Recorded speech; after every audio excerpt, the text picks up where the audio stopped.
Hi and welcome to my channel. My name is Rainer and this is Rainier Books, where I talk mostly about books, but sometimes also about our world, its weirdness and its beauty. When I grew up in the 1970s and early 1980s, there were a lot of Western movies on German television. In many of them, Native Americans were a threat to white settlers. They were attacking them on their horses, and the characters that often were played by the white characters played by actors like James Stewart, Richard Widmark, Robert Mitchum, and of course John Wayne were helping the settlers. They were killing dozens of Comanches falling from the horses, or Apaches or Cheyenne, who had nothing else in mind but to take the scalps of poor white men and women. And as kids, we often played Cowboy und Indianer, cowboys and Indians, and we were the Virginian or trampers of those TV shows. We did not know and not realize as children how racist most of the American movies and TV shows at that time were.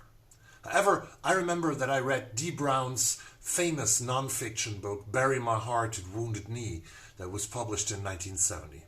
I must have been 16, 17, or maybe 18 when I read the German translation of this book that was the first best-selling account about the genocide that was actually committed against Native American people, especially in the 19th century. A book about the promises and treaties that the US government and its acting officials gave and broke all the time while ruthlessly expanding to the West. Native Americans, or First Nations as they are called in Canada, were confined to so-called reservations until today, where the social situation was and still is often unbearable, and where alcohol and drugs are more prevalent than in any other groups due to the fact that both Canada and the US never really cared about their native citizens and neglected their rights to be equal. In both countries, children of Indigenous Americans were kidnapped from their parents and brought to Christian schools to destroy their culture and their heritage.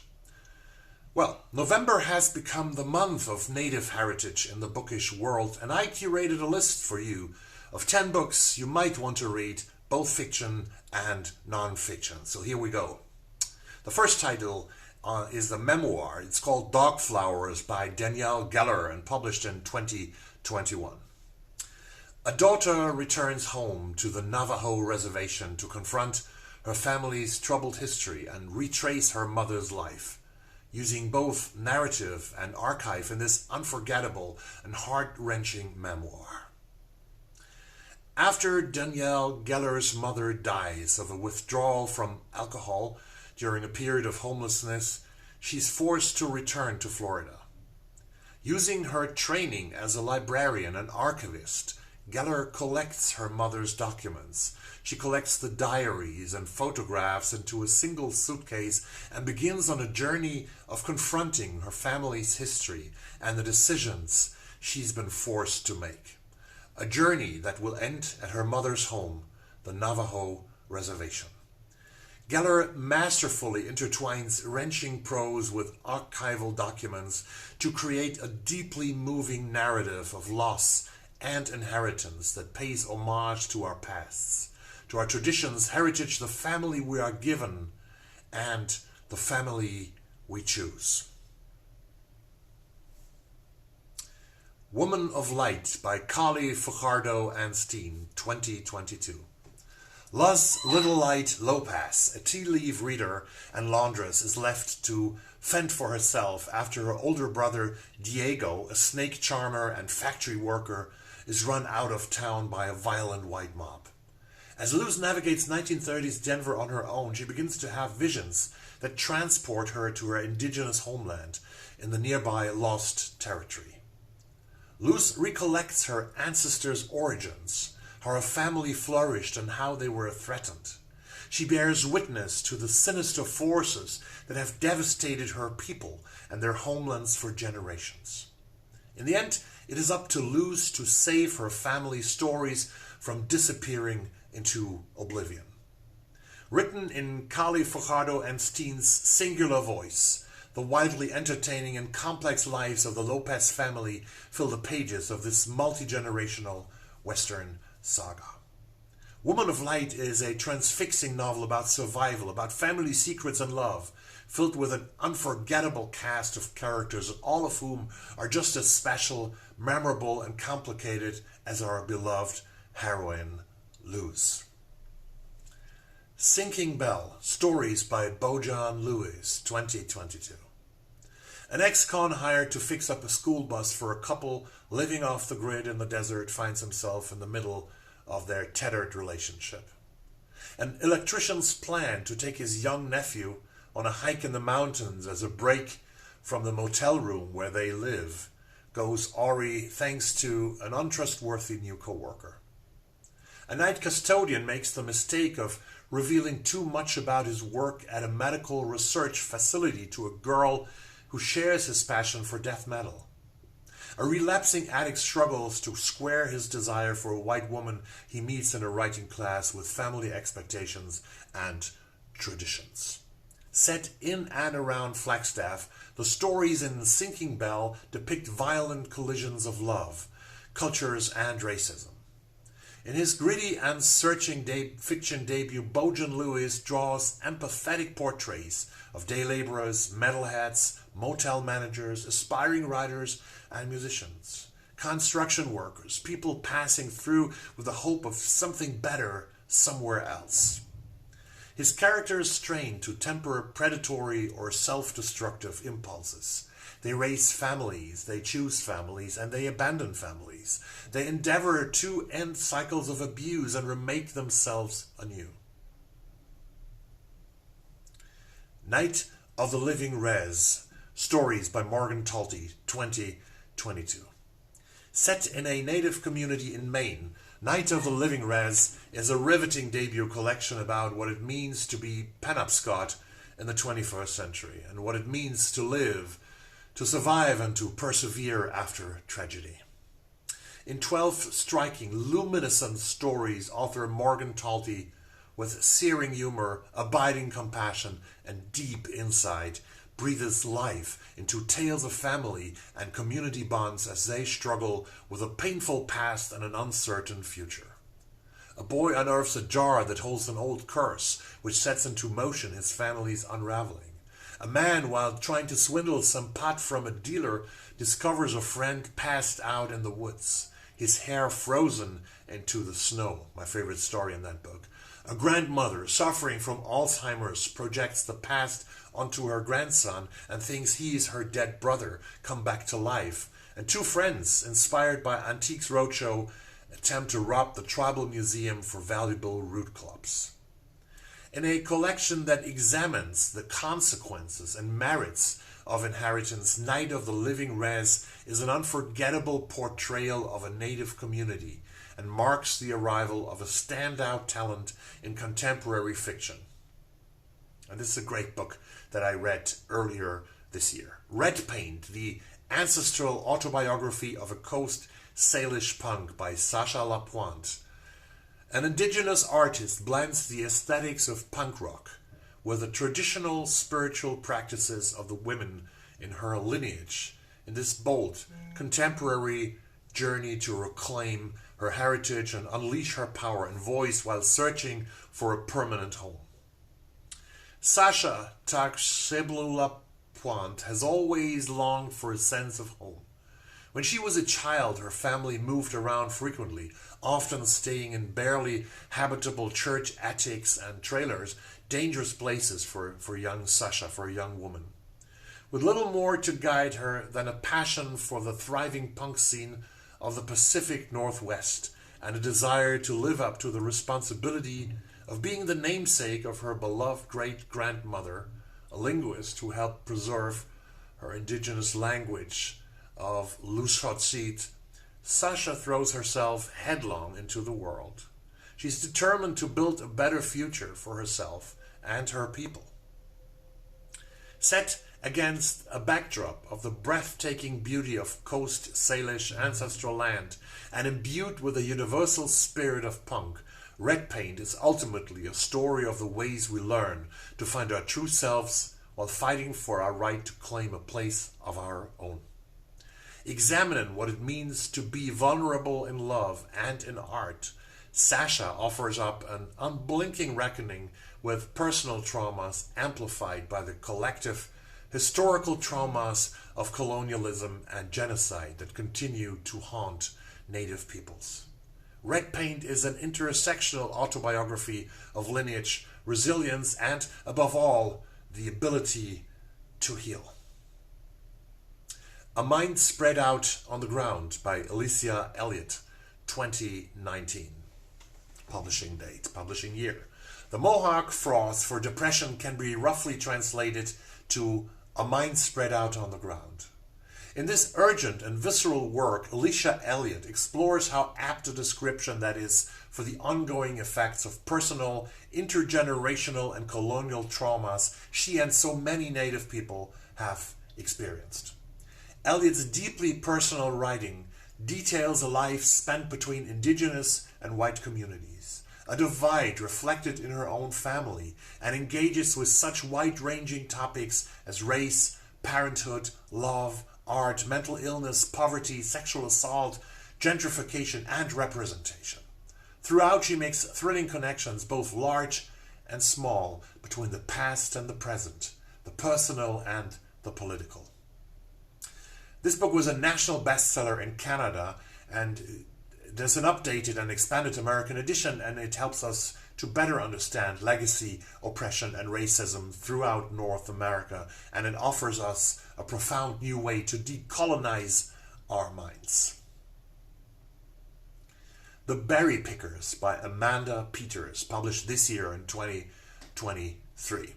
A 4-year-old Mi'kmaq girl goes missing from the blueberry fields of Maine, sparking a tragic mystery that haunts the survivors, unravels a community, and remains unsolved for nearly 50 years.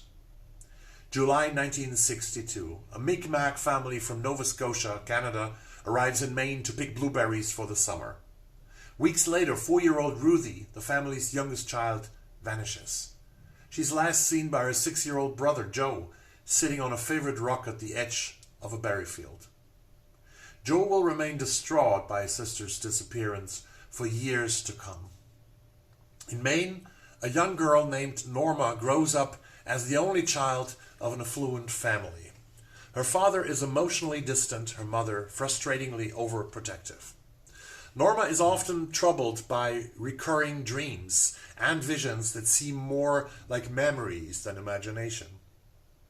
As she grows older, Norma slowly comes to realize there is something her parents aren't telling her.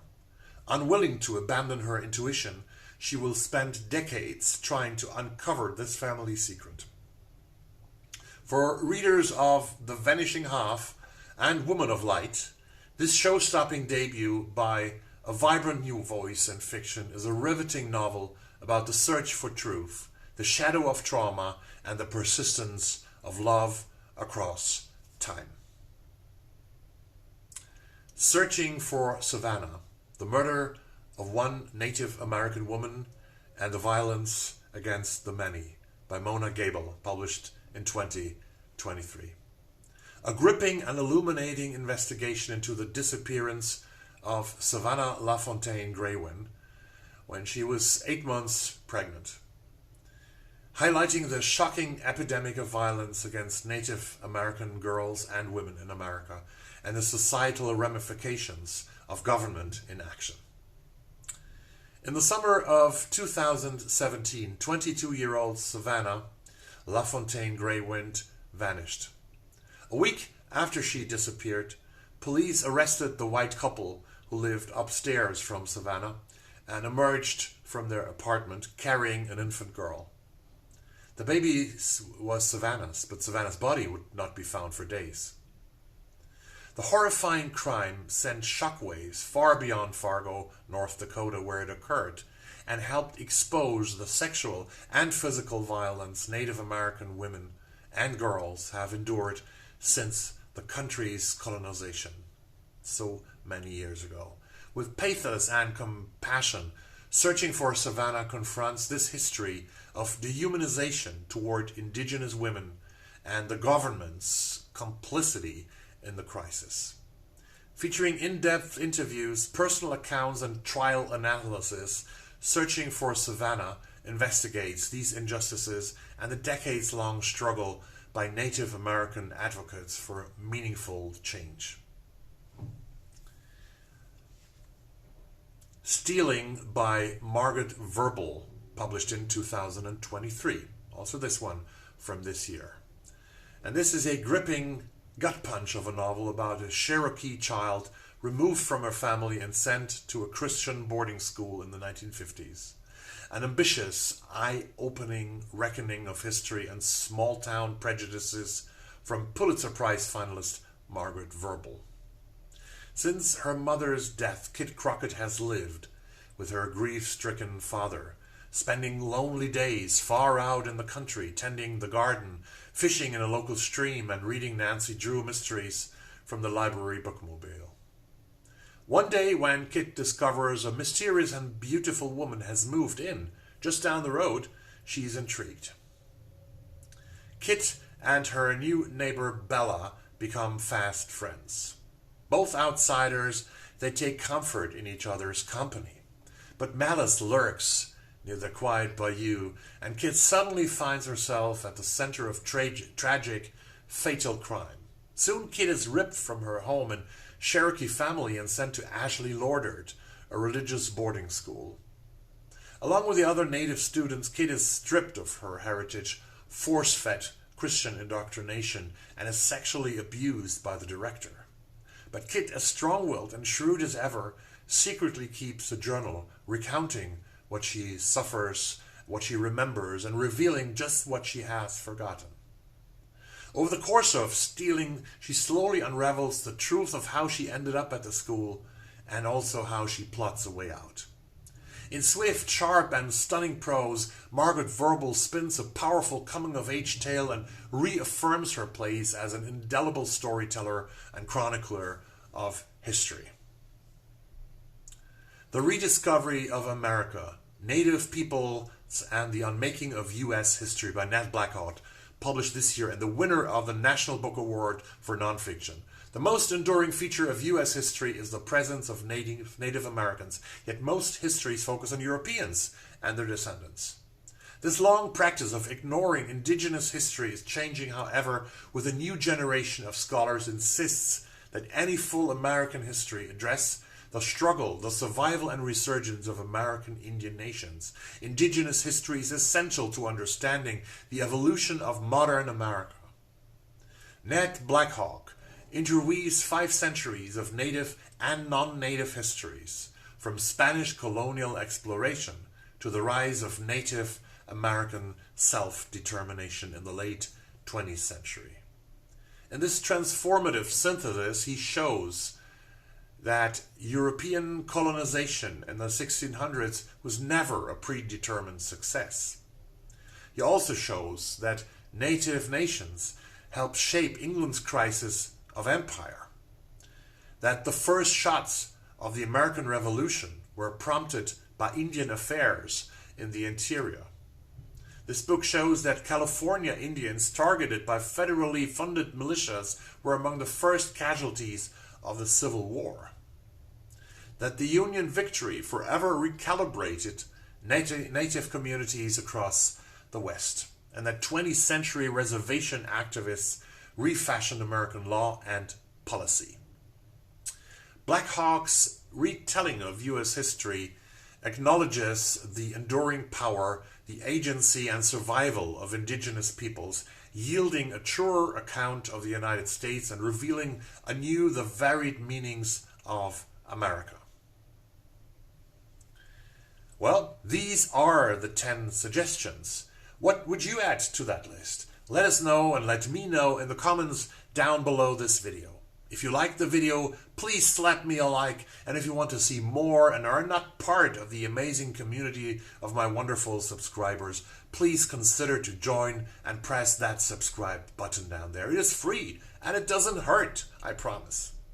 Thank you guys for watching, and good night, or good day actually, from my hotel room here in Gothenburg, in that wonderful city on the 8th floor. And I see you very soon. I say, have a good day, and hej då from Sweden.